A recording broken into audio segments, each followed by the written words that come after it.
It started when my son first began sleepwalking. One night, my wife and I awoke to the sound of our son shrieking from the basement. We flew out of bed as our son's room is located upstairs. We met him a little ways from the top of our stairwell, and he jumped into my wife's arms, crying about a man following him up the stairs. I took a peek around the corner. Nothing. I wrote it off as a nightmare.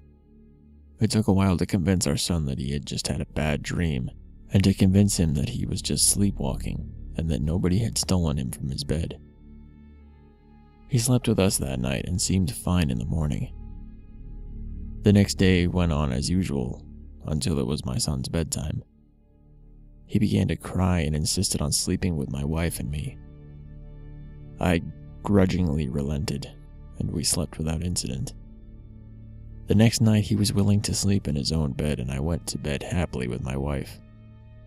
However, we once again awoke to the sound of him screaming in the basement. I got out of bed, more leisurely this time, and walked to meet him. He once again told me of the man following him up the stairs. I held him and asked him to explain carefully to me what had happened.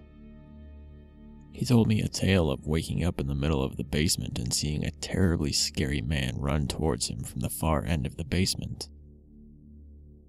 That would be when he began to shriek and run away, to where I had just met him.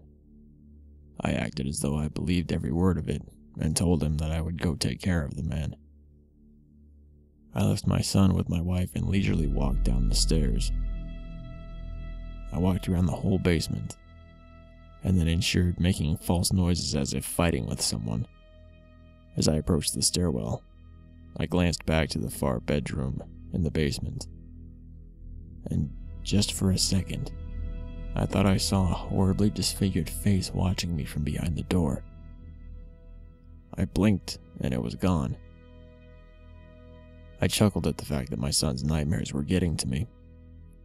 I headed back to my son and assured him that the man would no longer be a problem. However, he still slept with us the rest of the night. The next night, he was perfectly happy to sleep in his own bed. But once again, I awoke to the sound of him screaming. I decided to run and meet him while he was still on the stairs, as what I had thought I saw the day before was still on my mind. I got to the top of the stairs, half a second before my son. I nearly jumped back. Behind my son, I was positive that I saw the same face shrink back into the shadows around the corner of the stairwell. My son clung to my leg, crying, but I was paralyzed. I couldn't get that face out of my mind. I finally snapped out of it and rushed my son into my bedroom. My wife rocked our son but wouldn't take her eyes off of me. I think she saw the fear in my eyes, and I think my son did too. I called, but all of my immediate family were either on vacation or just could not accommodate my family at the moment. I simply did not have the money for a hotel room. I stayed up the entire night shaking. My son had fallen into an uneasy sleep next to my wife, but frequently woke crying. It couldn't be real. It just couldn't. And his face. I could taste the bile in my mouth. It was hideous. I felt as though it would flash into the bedroom at any moment. It made me wonder if my son ever actually sleepwalked or that thing. I couldn't bring myself to think of the possibilities. I contemplated calling the police, but I knew that they wouldn't find anything. I would be a laughingstock for calling the cops to investigate my son's nightmares. So I simply stayed up and waited until morning. The next day was a Saturday. I was weary from lack of sleep, and my son wouldn't go a single foot out of sight of either me or my wife. I didn't even have a chance to explain to my wife what had happened.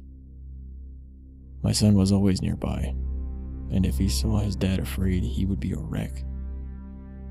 The day wore on, and I refused to go near the basement. I couldn't think of anything to do. If I called anyone, I would be laughed at, but I couldn't imagine staying there another night. But eventually night had fallen, and I had no other choice. My wife and I tucked my son tightly between us, and I prepared for another sleepless night. After a few hours, though, my tired body won out, and I drifted into sleep. I awoke in a cold sweat to the creak of floorboards. I sat up and reached down for my son. But he wasn't there. He wasn't there. My eyes adjusted to the dark and I jumped out of bed. I ran to the stairwell. At the bottom, a horribly disfigured creature turned to look up at me. In his reverse jointed arms, I saw my son. I looked up at his sewn closed eyes. His crooked mouth wore a happy grin to which he raised a single finger.